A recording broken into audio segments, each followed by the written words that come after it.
Test.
How's the audio?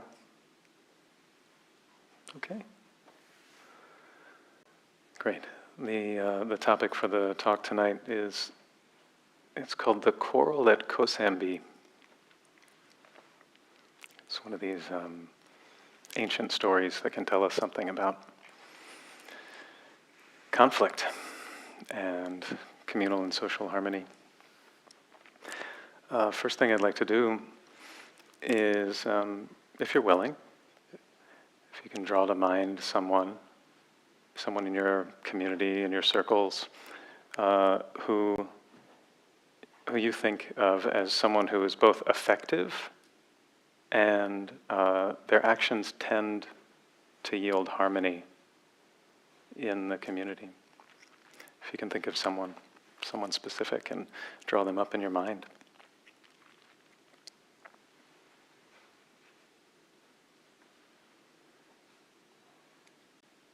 Got someone?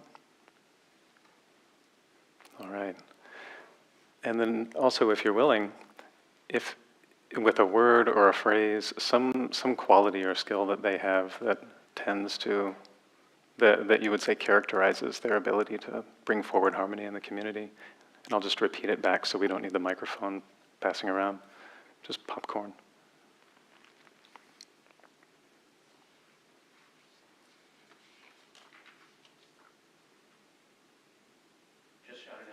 Yeah. Joy. Great. Patience. Reaching out. Acceptance. Self-care.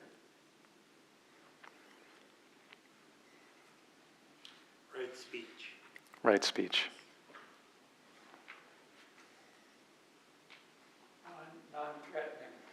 Non-threatening.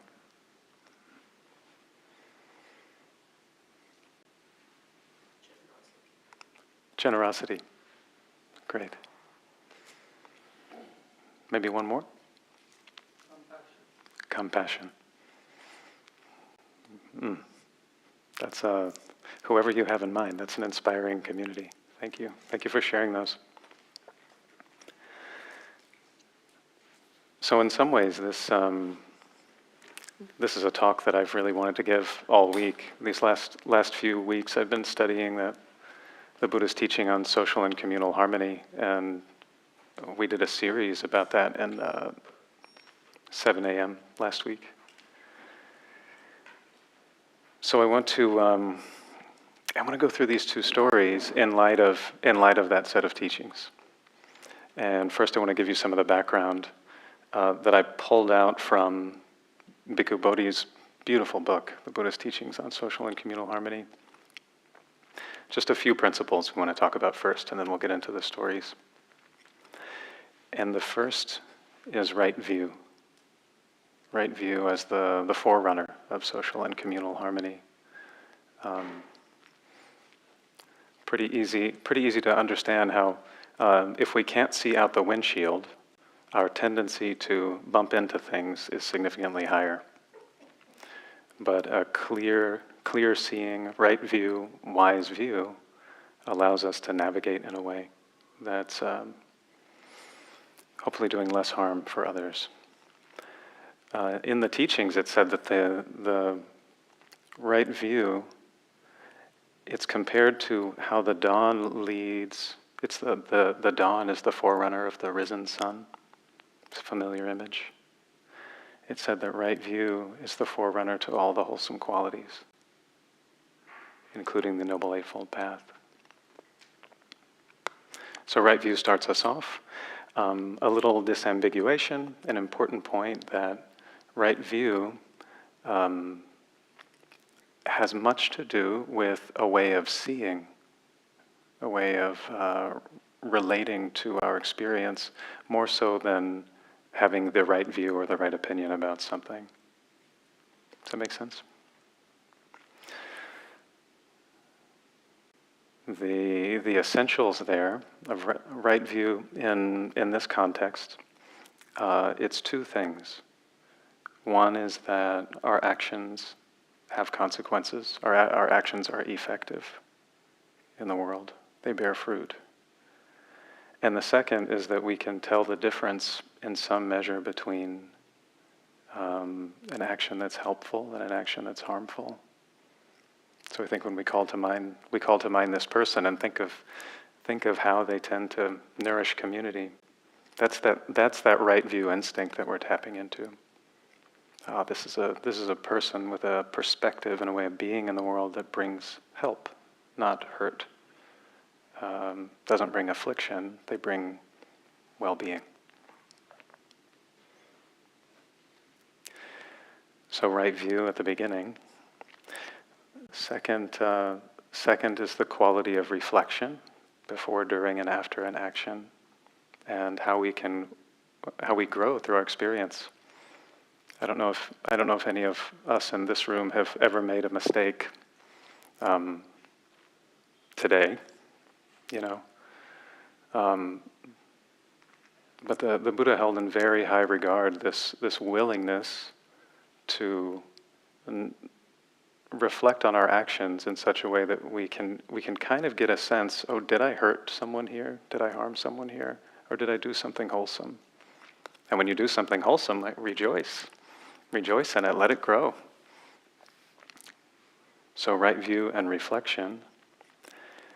And at some point, it's bound to happen that if we're living a reflective life, that maybe let's say the habits of our character may become apparent to us.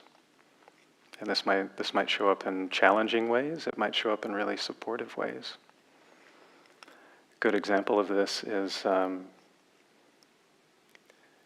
living a reflective life and discovering for the first time that there's anger in there.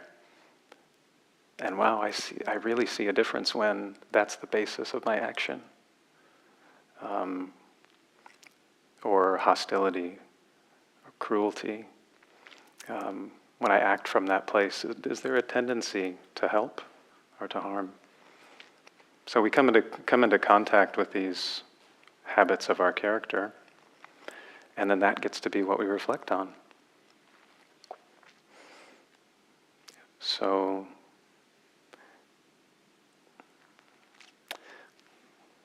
the fourth sort of thing that we'll draw out from these stories is the power of good friendship, good Dharma friendship.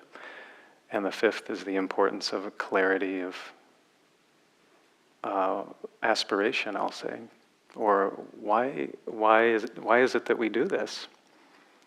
Why do we put ourselves, Ajahn Chah has this, he's talking about a different point, but this is the whole point of why we put ourselves through all this difficult practice, which I appreciate from someone who was a monk for so long. The practice is not easy, so why do we do it? So we'll pull out some of these things as we go through the stories. So Quarrel at Kosambi, this reveals to me, one of the reasons I love this story is that it reveals to me the Buddha as a human who dealt with difficulty in much the same way we deal with difficulty, and actually gets to the point where he walks away from a conflict, realizes that in this moment it can't be resolved. And when I saw that for the first time, I was actually really touched. So how do we get there? The way the story goes, and this comes from a couple of different places. One is the Vinaya. And apparently the backstory is that in the community of monks, there was some minor infraction. Somebody made a very small mistake. And there was a disagreement about whether or not it was actually a mistake. So even the person changed his mind a couple of times. First he was like, oh, that was kind of an error. And everyone else said, oh, that's not a problem. And then he switched and was like, I really think I made a mistake. I did not make a mistake there. And everyone else was on the other side. So the way that the monastic sangha creates harmony again, if there's a sort of offense, let's say, is that there's one of the ways is by way of confession. You sort of lay it out there for your friends in the holy life, they say, and then that is accepted. It's pretty simple. And then you resolve to restrain yourself in the future. So there's this minor infraction, and then there's a split, because he's now saying, no, I didn't do anything wrong, and they're saying, oh yes, actually, all of us agree that you did. So please.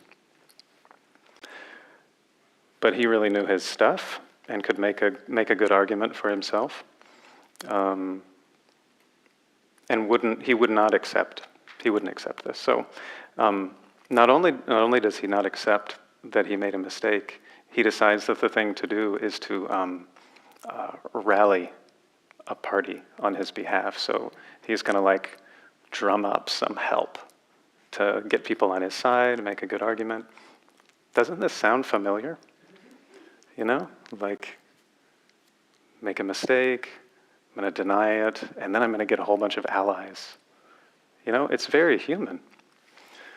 So he goes about doing this, and the split just gets bigger and bigger.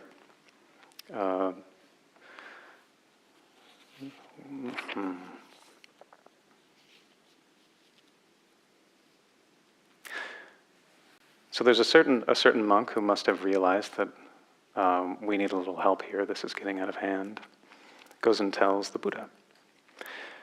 And the Buddha, the monk says something like, "Please, out of compassion for the community, come talk to these monks." So the Buddha comes and speaks to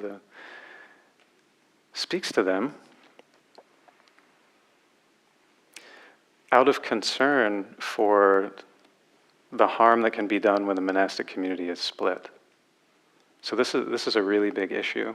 When the Buddha is thinking about the longevity of his teaching, one of the things that ensures its longevity is a united community to carry on the teaching generation after generation. And if they split, then all sorts of things can happen. So he hears about this, he's thinking, oh, the Sangha of monks is splitting. How's he going to handle this? So he doesn't talk to everyone all at once, apparently. First he goes to the offending monk and tries to reason with this monk, saying things more or less like, if someone has done an offense, someone's made a mistake, but they have the thought, I have not made a mistake, that should not be grounds for them not confessing and repairing. He's trying to reason with this person on one side, and then he goes and tries to reason with the others.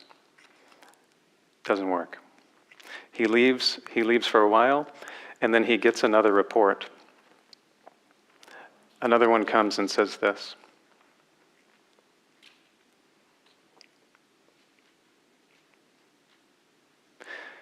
Another monk comes and says to the Buddha, now the monks are quarreling, arguing and disputing, wounding one another with verbal daggers.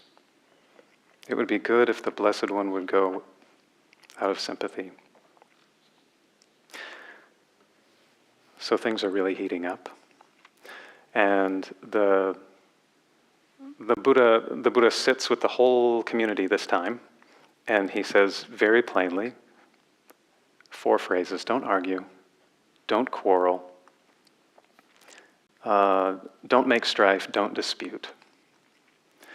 And then a monk stands up and says what on first reading I thought was kind of a compassionate thing to say. He says, more or less, oh Buddha, please don't worry about this. You go be comfortable, and we'll settle this ourselves. The Buddha repeats his admonition, gets the same response. And then there's a third round.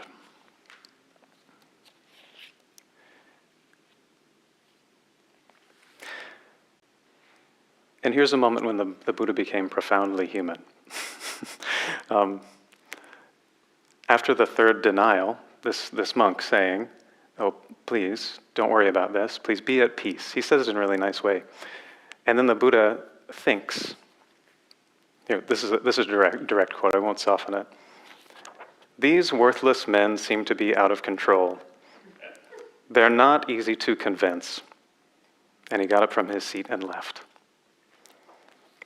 And that was kind of stunning to me, to see or hear the Buddha get up. And reading around in some other texts, the notion that I have is that he recognized that despite his skill, it was not the time that anyone could be shifted from unwholesomeness to wholesomeness.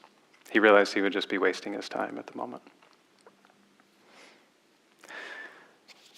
So what does he do? Frustrated. Well, he goes for alms, and then at the end of his alms round, he has his meal. He utters some just devastating stanzas about how people can be with each other when they're quarreling. Some of them are straight out of the Dhammapada. And then he goes and he spends time alone. He spends a lot of time alone. Makes friends with a big elephant, which is very, very cool. And then he arrives. He goes around visiting some other monks. There's one living alone, and he kind of checks in on him. And then he goes to this other scene, which is like the second story I want to tell you.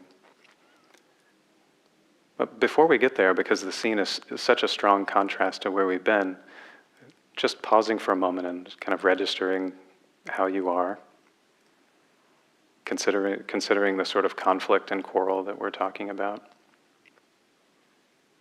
how that's relevant or how that lives in your lives. And taking a moment to register how in that community, this dispute going on, the absence of right view, the sort of short-sightedness or the lack of the reflective life. It seems like right now, in the midst of the quarrel, the blinders are on, such that the most important thing is being right, rather than being free.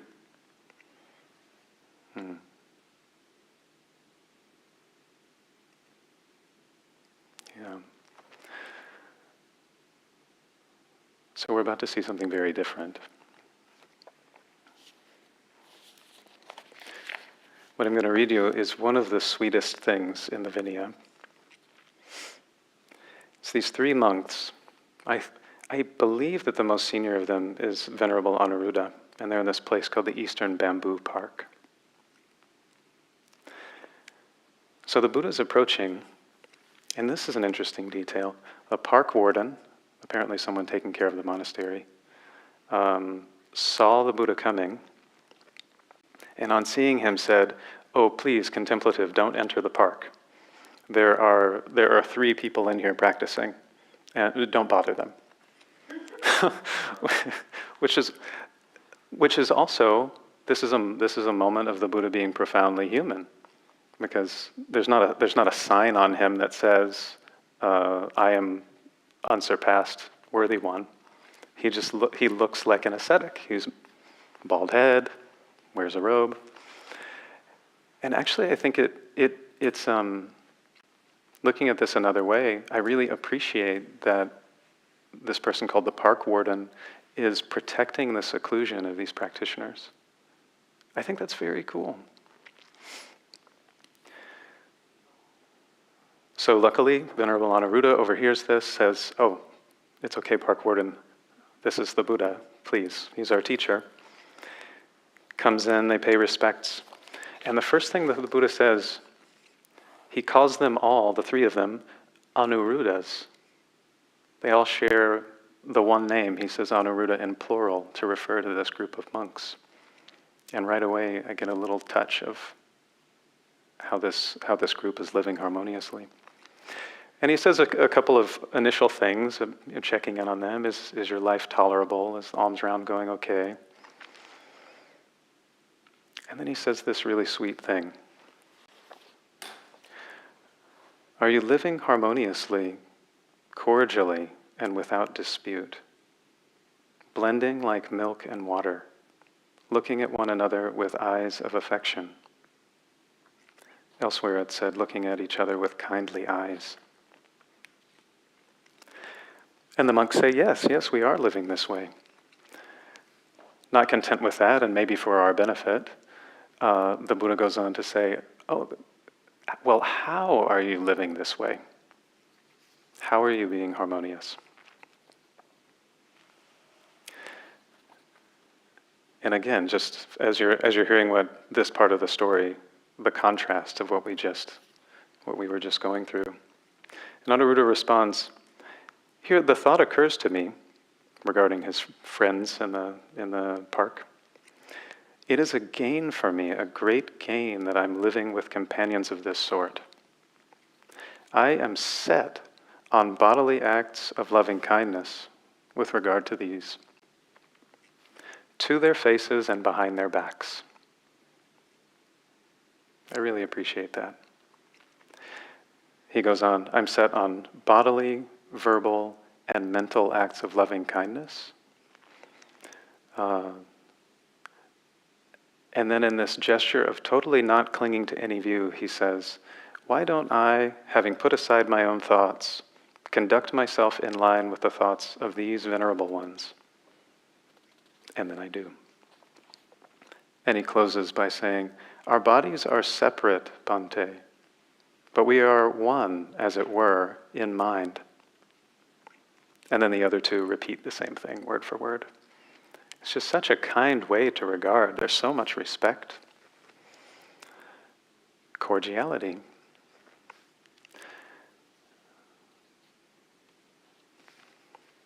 This next line took me some time to really consider. So what's going on here? I would have thought that's the end of the story. So are you living well together? Are you kind to one another? Yeah. Well, how? Oh, these ways. And then the Buddha has a follow-up question. He says, but do you remain heedful, ardent, and resolute? Basically, are you practicing hard? Or another way I'm hearing that is, are you clear on what you're doing, and are you staying engaged? Is right view alive? Heedful is like heedful of wholesome and unwholesome qualities, cultivating the wholesome, abandoning the unwholesome. Ardent, it's one of these words that shows up a lot in relationship to meditation. And resolute. So not only are you kind with one another, but are you practicing well?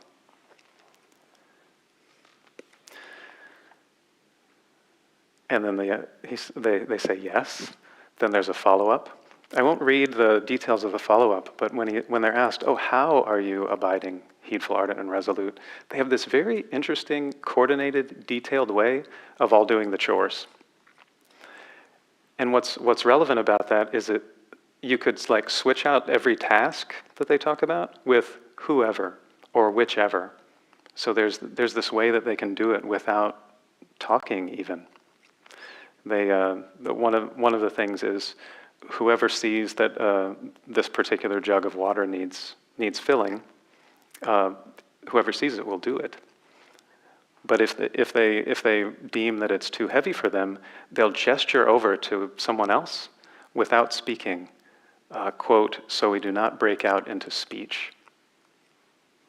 They're so protecting the meditative mind that they've found ways to take care of their daily needs without the disturbance.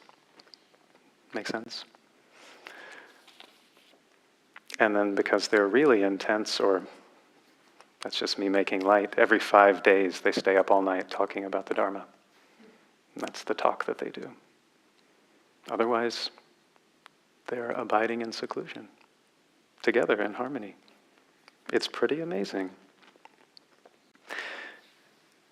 And I think these two stories are put together in the Mahavagga and the Vinaya, in part because they're such stark examples of conflict and harmony.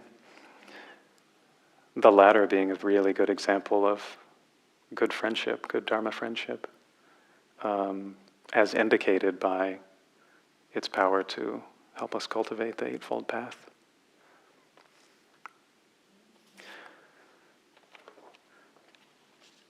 With the last couple of minutes, you need to know how the other story ends. The quarrel at Kosambi ends Um, the way this goes,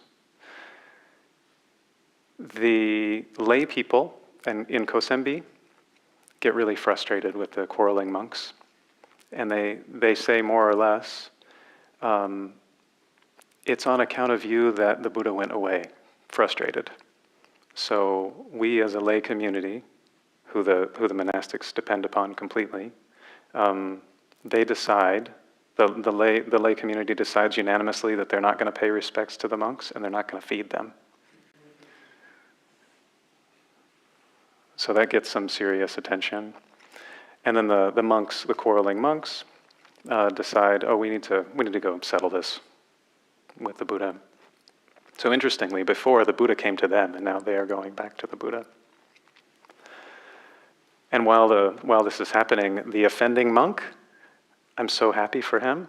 He reflected again, apparently. He's reflecting on the Dharma, and he goes, oh, that was an offense. But he doesn't, and this is an inspiring point. He then does not hide it. He goes to his partisans, his allies, says, hey, this was a thing, will you help me? And then they go to the Buddha, and then you see where it goes from there. Domino effect. He apologized, he confessed, he laid it open to the community, and then they did their community transactions. Because the lay people withheld food. As one condition. Yeah, so with the last couple of minutes, before we have some conversation. You know, I was out walking here before the talk today, admiring the light and the magnolias and God, there's so many beautiful plants. I live in San Francisco. And the thought occurred to me while I was walking that sure, we have a really stark set of examples here of like the Quarrel at Kosambi and then this like really coordinated, beautiful friendship of these three monks.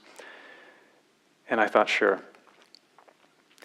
the power of story is that you can enter into the perspective of any one of these characters and see it from their life. So what's it like to step in the form of the Buddha and be frustrated at these people who are fighting? I imagine parents have some experience like that. Or what's it like to be the folks in the Quarrel in Kosambi that they're actually right, and this other monk is just really being stubborn about the fact that, or what's it like, maybe the hardest is like, what's it like to be the monk who really believes that he didn't do anything wrong, but everyone in the group is saying, yeah, this is an offense. So anyway, I think there's some complexity to move around in there. But also relevant is the fact that I think for most of us living these modern lay lives, it's never that clean. It's never just like, I've got two friends and we live in perfect harmony together. And it's never like the Quarrel at Kosambi, where obviously there's some misguided action going on. It's just never that clean. So I think that's where our practice of ongoing ethical reflection is just so necessary. And as we learn from that experience, and then as our practice keeps maturing, as our right view, I'm going to say purifies, then our ethical sensitivity gets more and more clear. And then we implement that new understanding and that new understanding. But I don't think we're going to meet with simple scenarios. So we'll have to stay attentive, I think.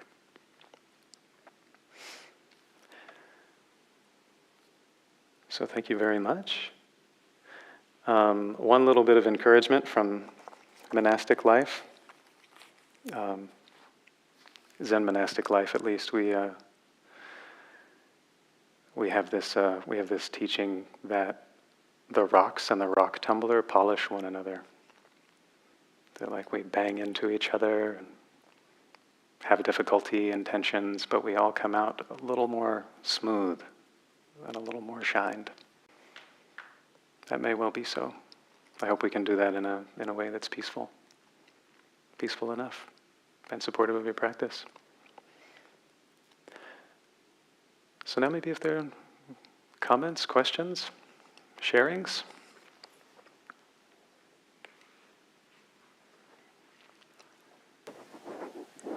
Yeah, Kodo-san, just maybe for clarification, could you tell people what the Vinaya is? Oh, sure, thanks, yeah. The Vinaya is the monastic rules that the monastics live by. And there are all these great stories in there. I thought it was just like a list of rules, but there are origin stories for every rule that came down. So there's a lot of good literature in there. Thank you. Thanks for asking.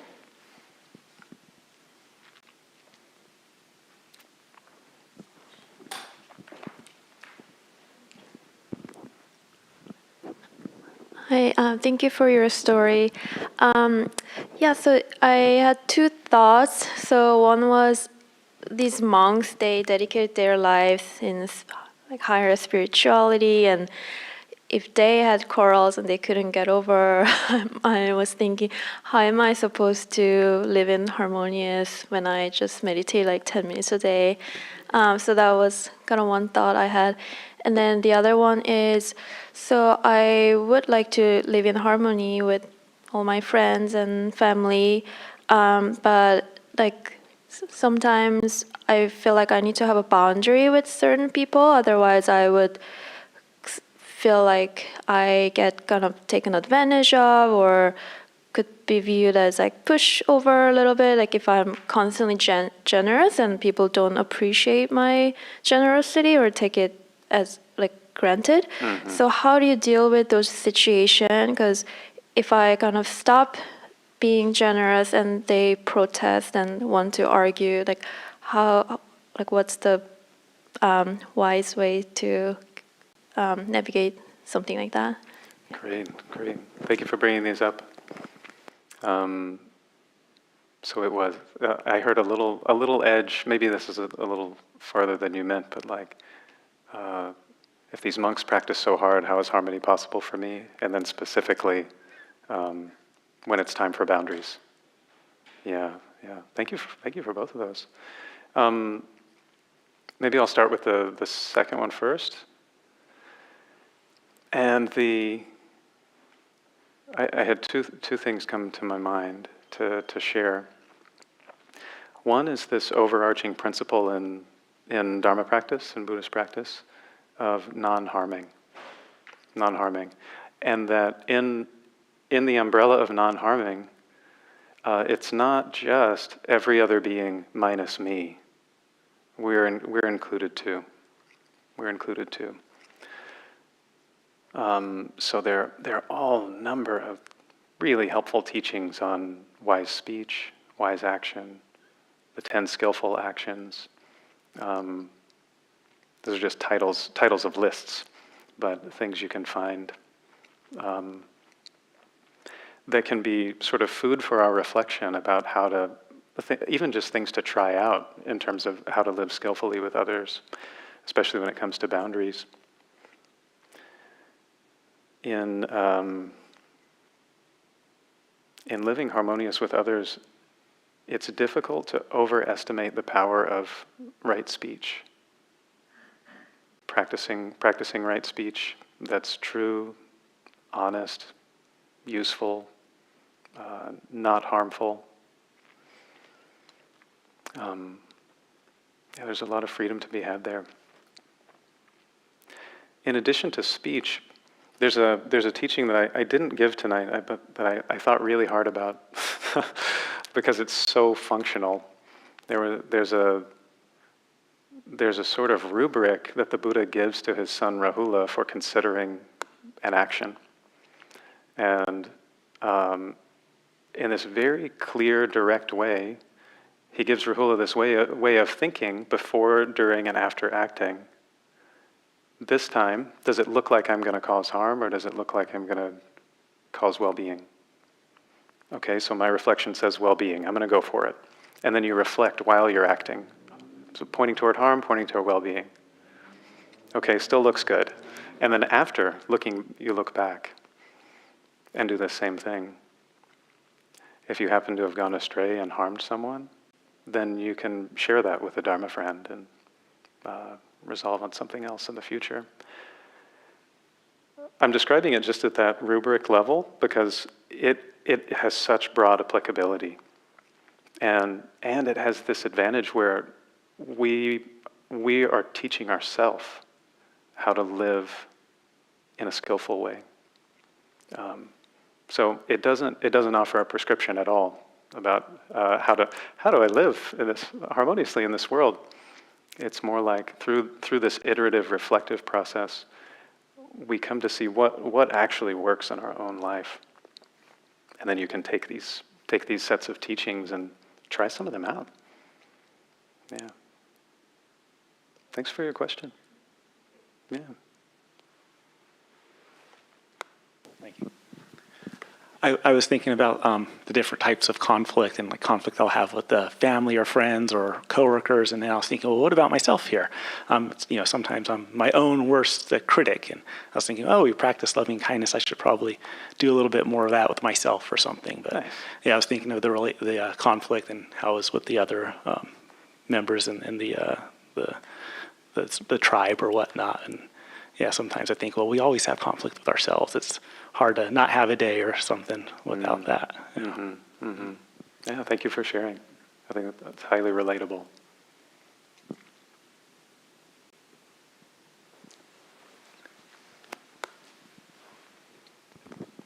So in the story, as told, I'll call it a third party, came in with a nuclear option and said, well, we're going to solve this problem. Even the Buddha couldn't solve the problem. So, it's great to think that we'll always have somebody that can come in with such a severe consequence. We won't feed you if you don't shape up and fly right. So Sure. how do we get to a point where we can catalyze a change in the community without, causing such a strong uproar, if you will? Yeah, wow. That's a great question. A couple of things that come to my mind.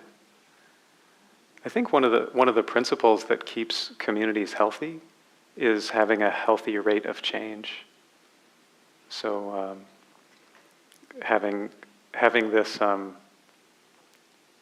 what you called the nuclear option.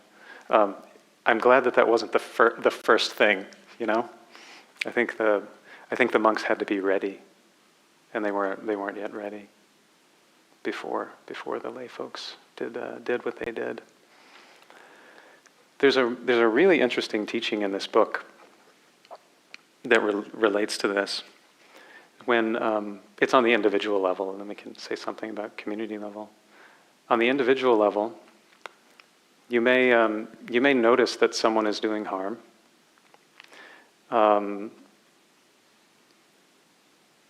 There's this set of considerations. One is like, if I say something, will that be difficult for me? If I say something, will that hurt them because they're prone to anger and resentment? And there's some other ones in there, but the most important one is it possible for them to hear the message and change? And if it's not, then the other two don't matter.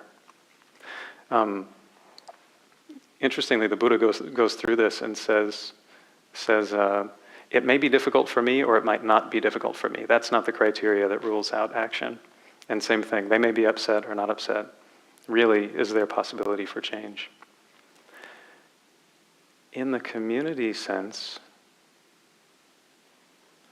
this is just me speaking from my experience from the time of living in Dharma communities. I'm kind of surprised, one way or another, something is going to happen with any given situation. there's one way of considering this quarrel at Kosambi, not as you could read it as like a failure of the Buddha or something, but I kind of see it as like the ecology just took its time, and soon enough, because there's this will to unity, something came together. It's maybe a little naive on my part. I guess I'm only going to take it as far as saying I've been surprised. I've been surprised in my own communities the level of distress or conflict that somehow has been able to resolve in an unexpected way. Yeah. And that gives me some hope. That's all I have at the moment, though. Yes?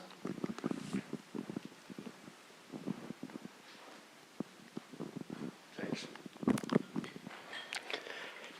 Yeah, hi. Two things. I think there's a story in the middle-length discourses about a man who comes to the Buddha and just hurls insults at him. Oh, yeah. He wants to have teaching, and he just lets him know what a bunch of malarkey you're giving us, you know. And the Buddha says, if somebody comes to your house and you feed them, are you polite to them, or something like that? I don't quite remember it. But if they don't accept what you have to offer them, I went too far afield because I can't remember the story perfectly, but the end result was that the Buddha basically says you can't teach someone who doesn't want to be taught. Even the Buddha can't teach someone who doesn't want to be taught. Nice. Mm-hmm.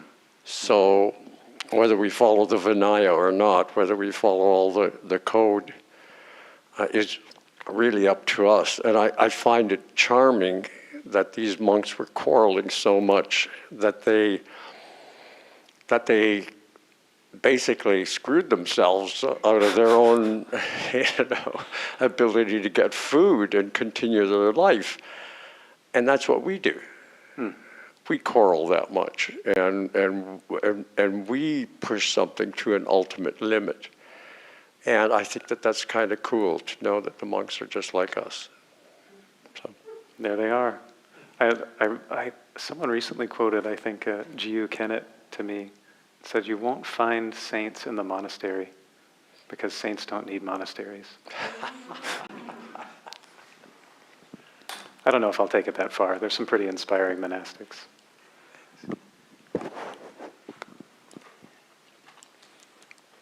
Well, hopefully we have time for one last question. Great. Thank you, first of all, for your teaching. It's it's a beautiful gift. What struck me was this thing about, is somebody willing to learn, or is somebody willing to listen? And I'm in a situation now with my supervisor, and there's a way in which I go, well, he just isn't listening. Oh, yeah. So, is there an element of faith or trust that continuing a dialogue that doesn't seem to be going anywhere may actually lead somewhere? You know what I mean? It's kind of like, I don't really know whether they're willing. I don't really know whether they're willing to learn from what I have to say. Sure. I guess I can ask the question, am I willing to learn from what they have to say? That's valid. And that I have some sensory, or some felt sense of whether am I willing to learn. But in terms of being able to evaluate, is this other person willing to learn from me? So do you have anything that you might want to say about that? What's arising is a curiosity. I don't think it's not a solution. It's a two-pronged question.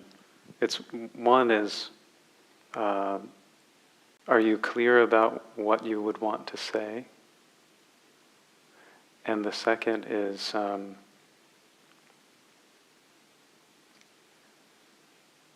it's just like the question you asked. Like, am I willing to listen? Is there anything here that you're not seeing? There may not be. You may have a really clear lay of the land. And the third thing is a kind of like a wild hair curiosity. Like, is there something surprising that you can do in terms of communication? I'm not advising this thing I'm about to say, but this teacher of mine told me a story of she studied as a psychologist and was learning about brief therapy. And there was this intervention where there was a couple who was having a fight just every day, fight, same fight every day. They'd get home and have the same fight. And their therapist was like, okay, I want you to go home tonight. I want you to have the exact same fight you always have, but I want you to do it in the bathtub. And something about that broke the spell, and then a dialogue could open. So it's not a direct path, but I do wonder if is there some like quantum shift that's available through a surprise. Maybe give this person a gift or something less drastic. Thank you. I think we've come to time. I've very much enjoyed the evening with you. Talking about quarrels and harmony. Why don't we end with a dedication?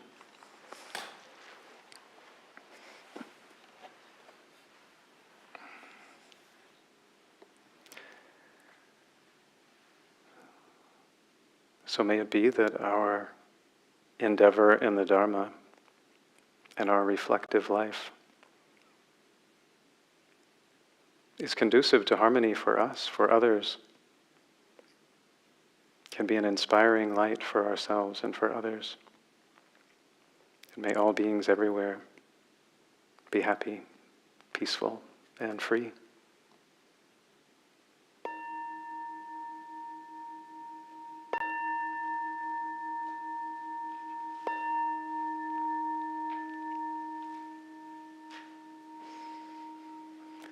Very nice to be with all of you.